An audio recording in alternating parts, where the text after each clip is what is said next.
بہت عظمت والی خاتون تھی حضرت رابعہ بصری، بڑی اعلیٰ۔ خواجہ حسن بصری ان کی تعریف کرتے تھے۔ خواجہ حسن بصری فرماتے ہیں میں ایک دن تقریر کر رہا تھا تو پیچھے پردے کے پیچھے عورتیں بھی سن رہی تھیں۔ میں نے تقریر میں کہا کہ رب کریم کے دروازے پہ دستک دیتے رہا کرو، دستک دیتے رہو گے تو ایک نہ ایک دن دروازہ کھل جائے گا۔ تو کہتے ہیں تقریر ابھی میں کر ہی رہا تھا کہ پیچھے سے خاتون بول پڑی، بصری اجازت ہو تو کوئی بات کروں؟ تو میں نے کہا پاک بی بی کر لو۔ کہنے لگی کیا درس دے رہے ہو کہ اللہ کے دروازے پہ دستک دو کبھی نہ کبھی کھل ہی جائے گا؟ کہا ہاں۔ کہنے لگی مجھے تعجب ہوا ہے تیری بات سن کے۔ آپ کو کیوں تعجب ہوا؟ کہنے لگی وہ خاتون معرفت الہی کی اس مقام پہ تھی۔ کہنے لگی حسن بصری پہلے یہ بتا رب کریم کا دروازہ کبھی بند بھی ہوا ہے؟ کھلوائیں گے تو اس کو نا جو پہلے سے بند ہوگا، اور جو کھلا ہوا ہے، جو کھلا ہوا پچھلی راتی رحمت رب دی کرے بلند آوازہ بخشش منگن والے کارن کھلا جے دروازہ۔ فرمایا کبھی بند بھی ہوا ہے؟ حضرت بی بی رابعہ بصریہ ساری رات عبادت کرتی، ساری رات رب رب کرتی، اور فرمایا کرتی تھی میرا رب۔ لوگوں نے کہا ماں تو کس مقام پہ پہنچی ہے؟ تو فرمانے لگی میں اس مقام پہ پہنچی ہوں کہ قبولیت میری دعاؤں کے قریب آ گئی، قبولیت میری دعاؤں کے قریب آ گئی ہے۔ ابھی میں پوری دعا نہیں مانگتی، خدا کی رحمتیں پہلے برسنا شروع ہو جاتی ہیں۔ آپ گئی ہوئی تھی حج کرنے، حج سے واپس تشریف لائیں تو جس دن آپ واپس پہنچی نا بصرہ میں، آپ کا اونٹ فوت ہو گیا۔ کچھ لوگوں کو نا بڑا پیار ہوتا ہے۔ میری دادی اماں نے نا ایک بچڑا پالا ہوا تھا، تو دادی جان کے ہاتھ میں پیڑا ہوتا تھا، دادی آواز دیتی مٹھو آ جا، بچڑا دوڑ کے آتا پیڑا کھانے۔ پیار ہوتا ہے نا۔ ہمارے ہاں دیہاتوں میں تو جانور گھر کے فرد بن جاتے تھے۔ بھینس کا درجہ اسی طرح ہوتا تھا جس طرح گھر کے ایک فرد کا ہے۔ اگر کبھی بھینس کسی کی مر جاتی تو سارا گھر رونے لگ جاتا۔ وہ جو جانور گھر میں حضرت رابعہ بصریہ نے اونٹ پالا ہوا تھا، بڑا پیار کرتی تھی، بڑی جس دن آئی نا واپس حج کر کے، اسی دن کسی نے بتایا اماں تیرا اونٹ فوت ہو گیا۔ تو گھوڑا دوڑا کے گھر آئی، آج ہی فوت ہوا ہے؟ کہا ہاں۔ تو اونٹ کے سرانے کھڑے ہو کے دعا مانگنے لگی، کہنے لگی مولا جب میں حج کرنے گئی تھی تو اپنا مال اسباب تیرے حوالے کر کے گئی، تیرے سپرد کر کے گئی تھی، اور مولا جو تیرے سپرد کرے تو اس پہ رحمت کرتا ہے، تو تو فضل کرتا ہے۔ ابھی دعا مانگی رہی تھی، ہر مشکل دی کنجی یارو ہاتھ مرداں دے آئی۔ ابھی دعا مانگی رہی تھی، ایک آدمی چلایا، کہنے لگا اماں جی لوگوں کو غلط فہمی ہو گئی ہے، اونٹ مرا تو نہیں، وہ تو زندہ ہے، وہ تو پیر ہی لا رہا ہے۔ ایسے ہی غلط فہمی ہو گئی، سویا ہوگا، بے ہوش ہوا ہوگا، زندہ ہے۔ سجدے میں گر گئی، فرمانے لگی اونٹ زندہ تھا یا مردہ تھا، ایک بات سچی ہے کہ میرا رب بڑا کرم فرمانے والا ہے، میرا اللہ بڑا غفار ہے، میرا رب بڑا مہربان ہے، وہ بڑا ہی رحمت کرنے والا۔ ہمارا جب مزاج بن جاتا ہے مایوسی کا، پھر معاملہ ذرا ہمارے لیے گمبھیر ہو جاتا ہے۔ اگر ہم یہ ذہن بنائیں نا کہ مشکل میرے اللہ کی طرف سے آئی ہے تو وہ مجھے آسانی بھی ضرور عطا کرے گا، تو پھر اللہ ضرور ہی آسانیاں عطا فرماتا ہے۔ اور جو مشکلات زندگی میں آتی ہیں نا، حضرت مولا علی شیر خدا رضی اللہ تعالیٰ عنہ کا بڑا خوبصورت فرمان ہے۔ حضرت علی فرماتے ہیں جب تجھے مشکل آتی ہے تو وہ تجھے رب کا پتہ بتانے آتی ہے، وہ تجھے اللہ کا پتہ بتاتی ہے۔ اس لیے کہ جب تو سارے اسباب کر لیتا ہے، جو ضرورت ہوتی ہے پوری کرتا ہے، تندرست ہو کے وہ کام کرتا ہے، پھر بھی کام نہیں ہوتا، تو اس کا مطلب ہے کرنے والا تو نہیں، کرنے والا کوئی اور ہے جو کام کرنے والا، کوئی اور ہے۔ تو عزیز بھائی یاد رکھیں، ہر مشکل کے ساتھ اللہ نے آسانی رکھی ہوتی ہے۔ اگر اللہ تبارک و تعالیٰ بیماری عطا کرے تو اس کے ساتھ اللہ پھر جو تندرستی دیتا ہے وہ بھی بڑی اعلیٰ ہی عطا فرماتا ہے۔ اگر اللہ کبھی غربت دے تو پھر اس کے بعد جو اللہ تعالیٰ آسانی دیتا ہے وہ بھی بڑی اعلیٰ ہی عطا فرماتا ہے۔ اگر کہیں سے آپ کو دکھ ملتے ہیں تو پھر جب سکھوں کا وقت آتا ہے تو پھر گنے نہیں جاتے۔ یاد رکھیں مشکلات کے پہلو میں آسانیاں ہوتی ہیں، اور جس آدمی کو مشکل آتی نہیں، میرے نبی کریم سید عالم صلی اللہ علیہ وسلم نے فرمایا مومن کو جو مشکل بھی آتی ہے اللہ اس کی برکت سے اس کے گناہوں کو معاف فرما دیتا ہے، اللہ اس کی برکت سے اس کے گناہوں کو معاف کرتا ہے، یہاں تک کہ حضور نے فرمایا میرے مومن کو کانٹا بھی چبھے تو اللہ تعالیٰ اس کی مشکل کو آسان فرما دیتا ہے۔ عقل مند لوگ عقل والے ہوتے ہیں، سیانے بندے وہ بات کرتے ہیں تو سیانی کر جاتے ہیں۔ اب قرآن مجید میں مختلف آیات ہیں تو مختلف لوگ مختلف آیات کو پڑھتے ہیں۔ کسی نے مولا علی شیر خدا سے پوچھا، حضرت قرآن پاک کی سب سے اعلیٰ آیت کون سی ہے؟ سب سے قرآن مجید میں ہر لفظ ہی اعلیٰ ہے، ہر حرف ہی، ہر لفظ ہی، کیا بات ہے، ذالک الکتاب لا ریب فیہ، ہر بات اعلیٰ۔ لیکن حضرت علی سے پوچھا کہ آپ کے نزدیک کون سی آیت اعلیٰ ہے، تو ذرا غور کرنا، شیر کی بات تو شیروں جیسی۔ مولا علی فرمانے لگے، قرآن مجید میں اللہ فرماتا ہے وَمَا أَصَابَكُم مِّن مُّصِيبَةٍ فَبِمَا كَسَبَتْ أَيْدِيكُمْ، فرمایا تمہیں دنیا میں جو بھی مصیبت آتی ہے تمہارے ہاتھوں کے کرتوتوں کی وجہ سے آتی ہے، وَيَعْفُو عَن كَثِيرٍ، بہت ساری تمہیں معاف کر دیتا ہوں۔ تو حضرت علی کہنے لگے یہ سب سے اعلیٰ آیت ہے میری نظر میں۔ لوگ کہنے لگے حضور ہم تو سمجھے تھے کہ شفاعت والی آیت کو آپ اعلیٰ کہیں گے، یا جو اللہ کہتا ہے لا تقنطوا من رحمت اللہ، اس کو آپ اعلیٰ کہیں گے، تو آپ اس آیت کو اعلیٰ کہہ رہے ہیں کہ تمہیں جو تکلیف آتی ہے تمہاری اپنے ہاتھ کی کمائی کے سبب سے آتی ہے، اس کو آپ اعلیٰ کہہ رہے ہیں۔ تو حضرت علی رضی اللہ تعالیٰ عنہ فرمانے لگے میرے بھائیو ذرا غور کر کے اس آیت کو پڑھو۔ آپ فرماتے ہیں تم جو غلط حرکت کرتے ہو اس کی سزا دنیا میں تمہیں کسی مشکل میں ڈال دیتا ہوں اور بہت ساری ویسے ہی معاف کر دیتا ہوں۔ فرمایا رب کہہ رہے ہیں میں تمہیں دنیا میں مشکل میں ڈال کے معاف کرتا ہوں۔ آپ فرمانے لگے میرا رب ایک جرم کی سزا 2 دفعہ نہیں دے گا، جسے دنیا میں سزا دے گا پھر قیامت میں بے حساب ہی معافی عطا فرمائے گا۔ پھر قیامت کے دن اللہ اسے دوبارہ سزا، یہ اس کے قانون رحمت کے خلاف ہے، یہ غور سے بات سن، یہ اس کے قانون رحمت کے خلاف ہے کہ اللہ تبارک و تعالیٰ 2 دفعہ سزا دے۔ تو اگر اس نے دنیا میں سزا دے لی تو اس کا مطلب ہے اب قیامت میں دوبارہ سزا، تو یہ سب سے اعلیٰ ہے۔ مصطفیٰ کریم علیہ السلام نے فرمایا مومن کو کانٹا بھی چبھتا ہے نا، کانٹا بھی۔ 2 بزرگ بیٹھے تھے، ایک حضرت احمد رحمت اللہ علیہ اور ایک حضرت شرف الدین منیری رحمت اللہ علیہ۔ تو حضرت شرف الدین منیری کہنے لگے کہ دوست اصل میں وہ ہوتا ہے جو دوست کی طرف سے آنے والی تکلیف پر صبر کرے، جو اللہ کی طرف سے آنے والی تکلیف پہ صبر کرے وہ اللہ کا محبوب ہوتا ہے۔ تو حضرت احمد فرمانے لگے نہیں مجھے تیری بات کی سمجھ کوئی نہیں آئی، صبر کرے وہ اللہ کا دوست ہے، مصیبت پہ صبر کرے۔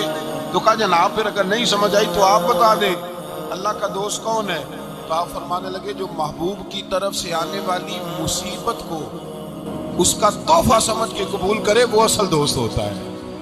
اس کا تحفہ سمجھ کے قبول کرے، اپنے رب کا تحفہ سمجھے، مالک کا تحفہ سمجھے کہ اس نے مجھے تحفہ دیا ہے، مجھے کسی مشکل میں ڈالا ہے۔ تو رب کریم بلا مثال و بلا تشبیہ سمجھانے کے لیے اللہ جب کسی کو مشکل میں ڈالتا ہے، کافروں کو تو اس نے موجیں کرائی ہوئی ہیں، بڑی بڑی سہولتیں دی ہوئی ہیں، مشکل میں ڈب بھی ڈالتا ہے اپنے نیک بندوں کو ڈالتا ہے۔ نمرود اور فرعون کے پیروں میں کانٹا بھی نہیں چبھتا، ان کو تکلیف نہیں آتی۔ تکلیف کسے آتی تھی؟ اللہ کے نیک بندوں کو تکلیف آتی تھی۔ حضرت رابعہ بصریہ جب تک زندہ رہی تب تک بیمار رہی، جس دن طبیعت ٹھیک ہوتی تو کہتی اے اللہ تو کہیں مجھ سے ناراض تو نہیں ہو گیا، تو کہیں ناراض تو نہیں مولا جب تو مجھے تکلیف دیتا ہے تو میں رو کے تیری عبادت کرتی، جب مجھے دکھ ہوتے ہیں تو میں سجدے میں تڑپتی، اور خدا بندہ اب تو میں سکھی ہوں، موج میں ہوں، مجھے رونا ہی نہیں آ رہا، تو خدا بندہ تو کہیں ناراض تو نہیں ہو گیا مجھ سے۔ دکھ تو اچھے ہوتے ہیں، دکھ تو پیارے ہوتے ہیں، اور دکھوں کے بعد جو اللہ آسانی دیتا ہے اس آسانی کا پھر کیا ہی کہنا۔ اس حضرت ایوب علی نبینا علیہ الصلوۃ والسلام بیمار رہے، 60 سال اللہ نے تندرستی دی۔ کتنے سال بولے؟ 60 سال، ذرا غور کرنا بات پر، 60 سال علی رہے، پھر بیمار ہو گئے، 18 سال ہو گئے بیمار ہو گئے۔ زوجہ کہنے لگی دعا کر لیں آپ کو اللہ صحت دے دے۔ ہمیں اگر کوئی بندہ پوچھ لینا کہ بھائی کبھی کوئی خاص بات تو سناؤ، تو ہم جو ساری زندگی سکھ کے ساتھ سوئے ہوتے ہیں وہ بات نہیں سناتے، وہ جو ایک رات درد سے نیند نہیں آتی اس رات کا قصہ سناتے ہیں، کہتے ہیں وہ میرے الٹے دانت میں درد تھا تو میں ساری رات سو نہیں سکا۔ او بھائی جو ساری زندگی سویا ہے اس کا تو ذکر نہیں کر رہا، اور ایک رات جو تجھے نیند نہیں آ رہی، کسی سے پوچھا جائے، ڈاکٹر کہتے ہیں 360 ہڈیاں ہوتی ہیں وجود میں، کسی سے پوچھا جائے نا تیرا کیا حال ہے تو 359 ہڈیوں کا ذکر نہیں کرتا، جس گھٹنے میں درد ہے اس کا ذکر کرتا ہے، کہتے ہیں یہ گھٹنے میں بڑی درد ہے۔ او بھائی باقی 359 ٹھیک ہے نا، ان کی بھی تو کوئی بات سنا۔ حضرت رابعہ بصریہ رحمت اللہ علیہ کے پڑوس میں ایک نوجوان رہتا تھا، آپ کے پڑوس میں، تو وہ جب جو محلے میں بچے رہتے ہیں نا گاؤں میں، ان کا پتہ ہوتا ہے، پڑوسی تھا تو 34-35 سال نوجوان کی عمر ہو گئی، کبھی بیمار نہیں ہوا۔ ایک دن اس کی طبیعت علیل ہوئی، سر میں درد ہوا تو اس نے پٹی باندھ لی سرخ رنگ کی، باہر نکل کے آیا حضرت رابعہ بصری علیہ رحمہ نے دیکھا تو فرمانے لگے بیٹے خیر ہے؟ لگا جی اماں جی سر میں بڑی درد ہے۔ آپ فرمانے لگے کتنی عمر ہو گئی؟ کہنے لگا 34-35 سال۔ فرمانے لگے پہلے تو کبھی درد نہیں نہ ہوئی؟ کہا نہیں اماں جی آج ہی ہوئی ہے۔ تو آپ فرمانے لگے 34 سال اللہ نے صحت دی ہے، تو نے شکر کی ایک پٹی بھی نہیں باندھی، اور آج درد ہوئی ہے تو شکوے کی پٹی تو نے فوراً ہی باندھ لی ہے، تو شکر کی پٹی بھی باندھنی چاہیے۔ حضرت ایوب 18 سال بیمار رہے، زوجہ کہنے لگی دعا کر لو، تو آپ فرمانے لگے بی بی سے کہ صحت کتنی دیر رہی؟ اس نے کہا 60 سال۔ تو آپ فرمانے لگے ذرا بیماری کو بھی 60 سال گزر لینے دو، پھر دعا بھی کر لیں۔ یہ دعا کی، اللہ یہ لفظ کہے اللہ نے صحت دے دی، تندرستی آ گئی۔ ایک دن گھر میں بیٹھے بیٹھے زوجہ کہنے لگی کہ ایوب یہ بتاؤ دکھ اچھے کہ سکھ؟ آپ فرمانے لگے سارے دن ہی اللہ کے ہیں پر دکھ بڑے اچھے تھے، مجھ سے پوچھو تو دکھ بڑے اچھے تھے۔ کہا کس طرح؟ حضرت ایوب فرمانے لگے جب میں بیمار تھا تو 24 گھنٹے میں ایک دفعہ میرا رب میرا حال پوچھا تھا، ایک دفعہ میرا اللہ پوچھتا تھا ایوب تیرا حال کیا ہے؟ فرماتے ہیں 12 گھنٹے تو لذت ہی رہتی تھی کہ میرے رب نے میرا حال پوچھ لیا، اور اگلے 12 گھنٹے میں انتظار کرتا تھا مالک حال دوبارہ کب پوچھے گا۔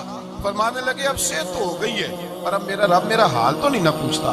بھائی مشکلات جو ہوتی ہیں وہ تو تجھے سجا دیتی ہیں، سوار دیتی ہیں، تجھے یاد آتا ہے کوئی اپنا، جب تجھے درد ہوتی ہے نا، تکلیف ہوتی ہے، پھر تیرا دل کرتا ہے کوئی کندھا ملے جہاں میں سر رکھ کے رہوں۔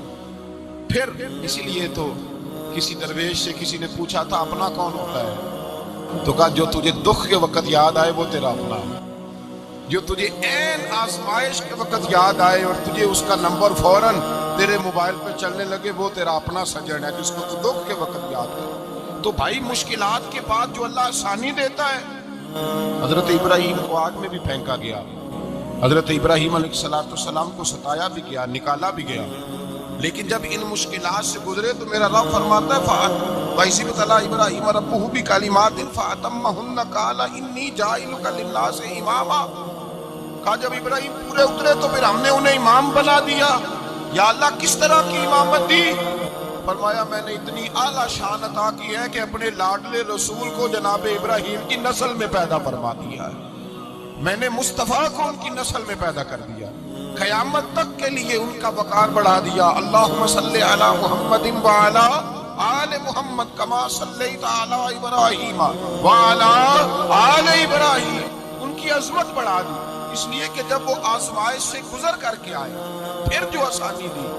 میرے نبی پاک صلی اللہ علیہ وسلم نے دین ابراہیمی کی بہت ساری چیزوں کو رکھا، کہا میں ملت ابراہیمی پہ ہوں۔ جب کوئی مشکلات کو عبور کر کے آتا ہے، جب کوئی تکلیفیں سہ کر کے آتا ہے، اس کے لیے جو اجر ہوتا ہے، اس کے لیے جو پھر اللہ کتنی ذرا بڑی توجہ کیجئے گا۔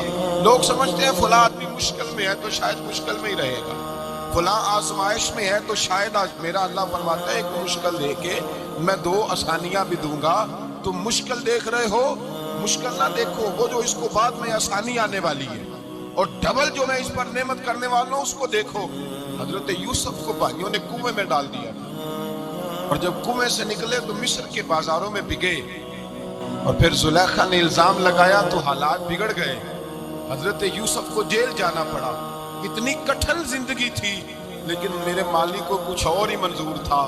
کنویں میں گرنے والے، بازار میں بکنے والے، جیل میں جانے والے، الزام لینے والے جناب یوسف کو رب کریم نے اسی مصر کا بادشاہ بنا دیا، اللہ پاک نے اسی مصر کا حکمران بنا دیا۔ یاری تیری سونا ہے پر ازمیشاں تیریاں اگ، یہ سونا پرکھیا جامد آئی پہلو نال اگاں دے لگ، اس کے لیے تھوڑا سا جتن کرنا پڑتا، تھوڑے کٹھن حالات سے گزرنا پڑتا، تھوڑی آزمائشوں کا روپ دیکھنا پڑتا۔ ہم چاہتے ہیں کہ ہمیں چھیڑے کوئی نہ کوئی تکلیف لائے، کوئی آزمائے، یہ ہو نہیں سکتا میرے بھائی۔ نامی کوئی بغیر مشقت نہیں ہوا، 100 بار جب عقیق کٹا تب جا کر نگی ہوا۔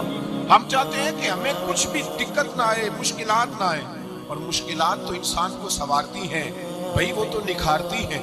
کبھی پوچھا کرو جا کر کے کسی گندم کے دانے سے کہ تو کہاں سے ہو کے آیا ہے، کہاں سے نکل کے آیا ہے، تو وہ بتلائے گا کہ بڑے مشکل مراحل سے گزرا ہوں، اور پھر اللہ نے مجھے طاقت دی ہے کہ میں انسان کی وجود کا حصہ بناؤں۔ تو بھائی کٹھن مراحل، آزمائشیں، تکلیفیں، یہ انسان کو بڑا انسان بنا دیتی ہیں، یہ اس کے لیے ترقیوں کا پیش خیمہ ہوتی ہے۔ ہمارے جمال